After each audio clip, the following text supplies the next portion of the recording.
いびきがやばいそこのお前。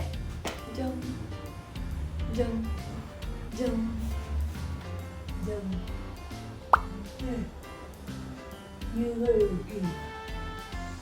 いびきをかく人は首の筋肉、胸の筋肉が張っているので、今のストレッチをやってあげるとこの辺がほぐれていびきをかきにくくなります。